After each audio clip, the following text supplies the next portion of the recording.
Assalamualaikum warahmatullahi wabarakatuh. Alhamdulillah wassalatu wassalamu ala Rasulillah wa ala alihi wa ashabihi ajma'in. Para pelajar yang dirahmati Allah Subhanahu wa taala sekalian, kali ini kita akan membicarakan berkenaan dengan dalil-dalil yang tak disepakati, iaitu dalil yang tidak diterima pakai secara sepakat oleh para ulama. Bukan semua ulama menerimanya sebagai dalil, ada yang tak menjadikannya ataupun tak menganggapnya sebagai dalil dan hujah. Yang pertama iaitu istihsan. Di mana istihsan maknanya yang pertama mendahulukan dari sudut istilah mendahulukan qiyas yang khafi berbanding qiyas yang jali. Itu ta'rifan dia. Mendahulukan qiyas yang khafi berbanding qiyas yang jali dengan dalil, atau berpandukan kepada dalil. Dan yang kedua iaitu atau mengecualikan satu masalah daripada kaedah yang umum berdasarkan kepada dalil. Di mana berdasarkan pentarifan ini kita dapat tahu bahawa qiyas ini, istihsan ini, dia ada dua kategori. Ada dua pembahagian ataupun kategori. Yang pertama, mendahulukan qiyas yang khafi berbanding qiyas yang jali. Kita tengok contoh dia. Penulis dia menyatakan contoh yang pertama, orang perempuan. Auratnya menurut hukum syarak adalah seluruh tubuh badannya kecuali muka dan dua tangannya sehingga ke pergelangan. Ini bukan pandangan mu'tamad dalam mazhab Syafi'i, kerana pandangan mu'tamad dalam mazhab Syafi'i seluruh anggota badan, tetapi ini bukan bicaraan kita. Bukan pembicaraan kita nak bicara. Di mana ini adalah hukum ataupun hukum asal orang lelaki yang bukan mahram. Tak boleh dia tengok aurat perempuan tadi. Begitu juga orang perempuan, dia ada aurat dia dengan mahram dia sendiri. Mahram ni maknanya orang yang tidak dibenarkan dia berkahwin dengannya. Bukan mahram ataupun disebut sebagai ajnabi, orang yang dia boleh kahwin dengannya. Lelaki asing lah. Sama juga perempuan, dia ada aurat dengan perempuan. Dia ada aurat dengan perempuan itu sendiri. Jadi, kalau perempuan tadi, dia mengalami satu penyakit ataupun aksiden yang memerlukan kepada pendedahan aurat. Perlu dia buka baju dia, buka seluar dia. Adakah dibenarkan bagi doktor lelaki untuk melihatnya? Okey. Maka melihat kepada hukum asal, kalau tengok pada hukum asal tak boleh lah. Sebab semua lelaki ajnabi tak dibenarkan melihat aurat perempuan. Jadi kalau kita nak gunakan qiyas yang khafi, qiyas yang jali, tak boleh. Kita nak mengqiyaskan dia dengan hukum asal, tak boleh. Tengok aurat perempuan, walaupun dia ni doktor. Walaupun dia ni doktor sekalipun untuk perubatan. Tetapi bila melihat kepada qiyas yang khafi, maka kita dapati bahawa aurat perempuan ini dibenarkan dilihatnya ketika dalam keadaan terdesak.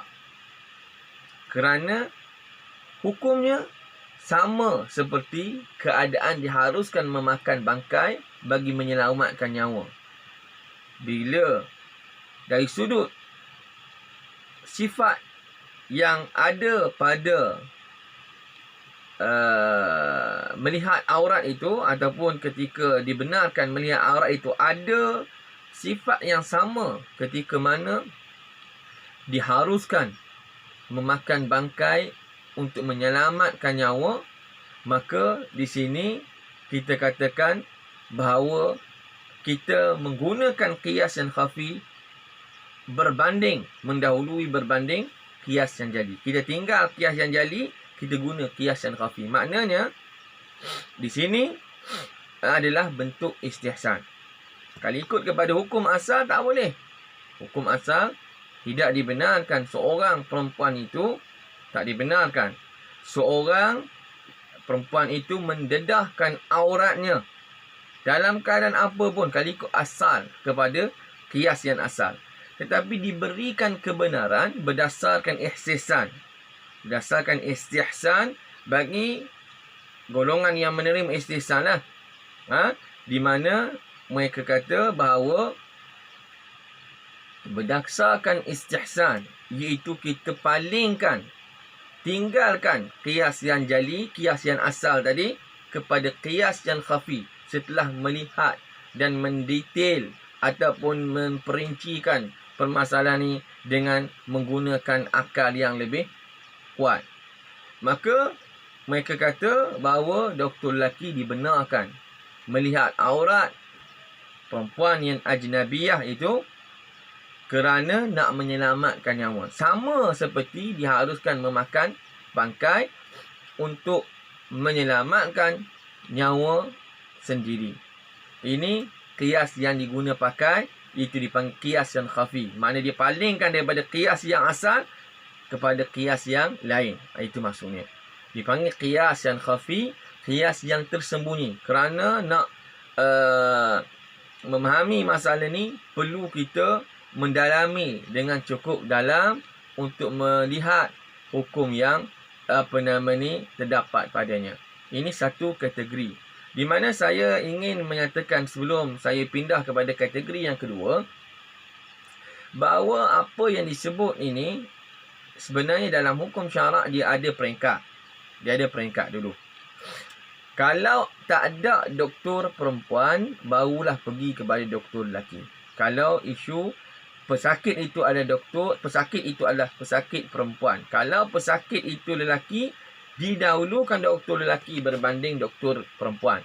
Itu keadaan yang perlu diraikan ataupun perlu diambil perhatian, kerana walaupun dibenarkan doktor lelaki ini, itu dibenarkan setelah tidak ada doktor perempuan. Sebab itu dalam keadaan darurah, di mana darurah dia ada kadarnya, tuqaddaru biqadariha, dikadarkan dengan kadarnya. Dan keadaan ini sesetengah ataupun kalau kita lihat sesebahagian kitab-kitab bagi ilmu usul fiqh, mereka meletakkannya di bawah percontohan qiyas dengan maslahah. Qiyas istihsan bil maslahah. Al-istihsan dengan maslahah. Kerana hukum yang dikecualikan ini berdasarkan kepada maslahah. Apa maslahahnya? Maslahahnya adalah al-hajah. Al-hajah ataupun ad-darurah. Kadang-kadang sampai ke peringkat darurah, kadang-kadang kerana ada hajat dan keperluan. Dan al-hajatu tanzilu atau tunazzalu manzilat ad-darurah. Itu adalah kaedah fiqh. Bagi pencontoh yang kedua, saya nak ambil contoh yang lain lah. Sebab contoh yang diberikan ni ada sedikit saya lihat perlu didetailkan keadaan. Sebab dalam masalah ni adalah masalah yang ada dalam mazhab Hanafi, ya. Yang diberikan contoh ini adalah berdasarkan mazhab Hanafi, kerana mazhab Hanafi lah antara mazhab yang terkedepan di dalam menggunakan dan menjadikan istihsan sebagai hujah. Di mana istihsan walau bagaimanapun dia mesti ada dalil, mesti ada mustanadnya, sandarannya. Okey. Kita tengok bagi contoh yang kategori kedua, iaitu kita mengecualikan satu masalah daripada dalil yang umum atau daripada hukum yang asal. Contoh, orang yang berpuasa, kalau ikut kepada hukum asal, mana-mana orang yang makan, maka dia telah membatalkan puasa dia. Kerana terdapat unsur yang menafikan sifat puasa itu, iaitu al-imsak 'anil muftirat, menahan diri daripada perkara yang membatalkan. Apabila seseorang itu dia kita katakan makan dalam keadaan sengaja, dalam keadaan tak sengaja, sama ada lupa ataupun seumpamanya, kalau ikut kepada hukum yang asal, kalau kita gunakan hukum asal, kaedah yang umum, mana-mana orang yang makan, maka hukumnya membatalkan puasa, kerana menafikan sifat bagi puasa, iaitu al-imsak 'anil muftirat. Tetapi di sana ada satu keadaan dikecualikan, iaitu makan dalam keadaan lupa. Makan dalam keadaan lupa, minum atau makan dalam keadaan lupa dikecualikan, dan ia dikecualikan dengan nas hadis Nabi SAW. Dengan hadis Nabi SAW, Nabi kata, man akala aw syariba nasiyan falyutimma sawmahu fa innama at'amahu Allah wa saqah. Dalam hadis Nabi kata, sesiapa yang makan atau minum dalam keadaan lupa, bagi orang berpuasa ni, maka Nabi kata sempurnakan puasa dia. Fa innama at'amahu Allah wa saqah. Kerana Allah telah bagi minum dan makan kepada itu adalah rezeki daripada Tuhan. Itu adalah rezeki daripada Tuhan. Maka di sini maknanya tak batal. Maka kalau kita melihat kepada hukum asal, batal. Dikecualikan satu masalah ini daripada hukum asal tadi, itu dipanggil istihsan. Contoh, saya bagi contoh yang lain. Bai'ul ma'dum, menjual barang yang tidak ada. Bai'ul ma'dum kalau ikut asal kepada hukum adalah tidak sah. Tidak sah.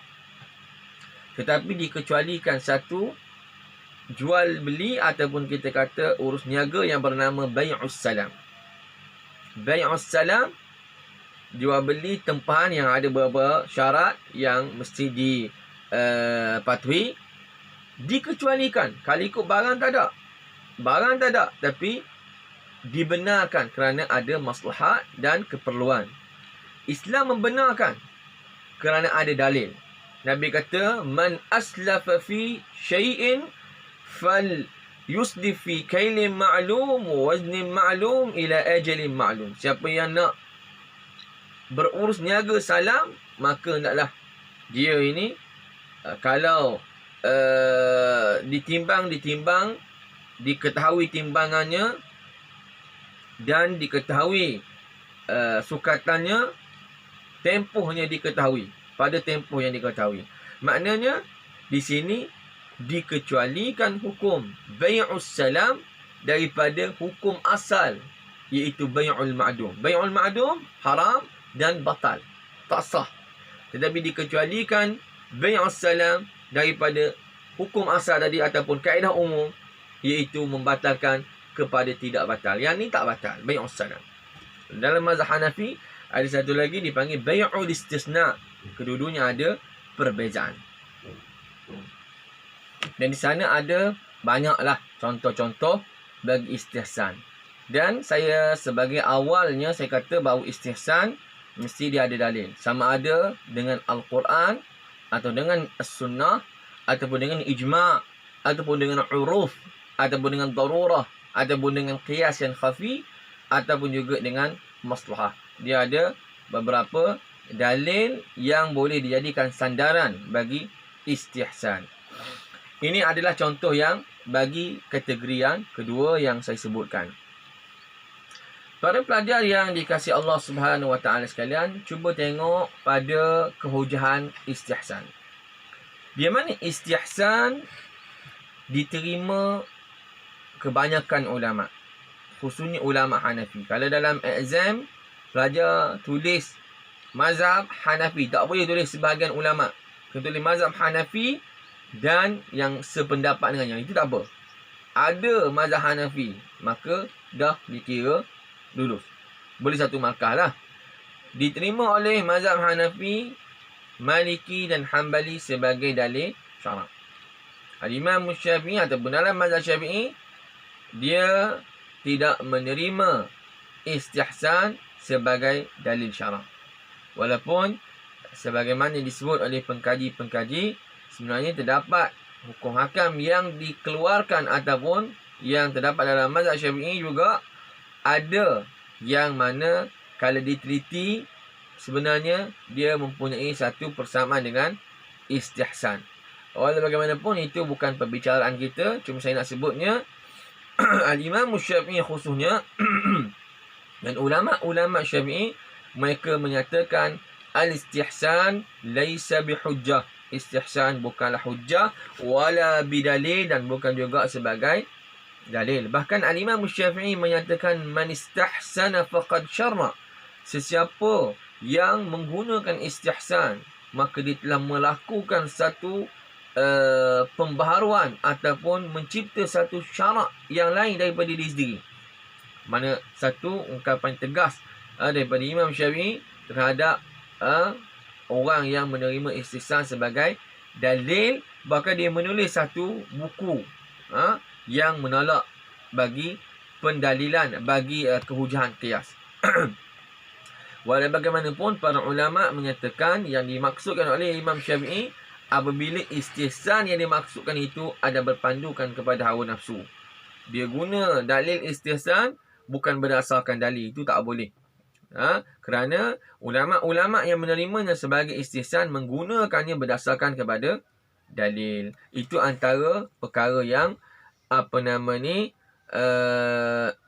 yang kita katakan berkenaan tentang istihsan. InsyaAllah kita akan sambung lagi berkenaan istishab dalam tempoh yang terdekat insyaAllah. Cuma kalau dalam exam, kalau dia tanya berkenaan tentang pendapat ulama dan hujjah, yang pertama kita kata ada dua pandangan. Pandangan yang pertama mazhab Hanafi, Hanbali, Maliki dan Hanbali, mereka menerima sebagai hujjah dan dalil. Yang kedua, Imam Syafi'i ataupun ulama-ulama Syafi'i tidak menerima sebagai hujjah. Apa dia punya hujjah yang menyebabkan mereka tak terima? Mazhab Syafi'i dia tak terima kerana dia kata bahawa hujjah ini, istihsan ini adalah mengikut hawa nafsu. Istihsan mengikut hawa nafsu, dan dia menyatakan tak boleh kita berhukum kecuali ada nas ataupun dengan qiyas yang berdasarkan kepada dalil. Dan katanya bahawa istihsan ini menjadikan akal sebagai asas.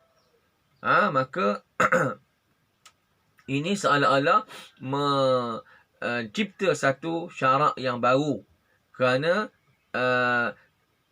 akal dijadikan sebagai ukuran ataupun mi'yar ataupun asas di dalam istihsan.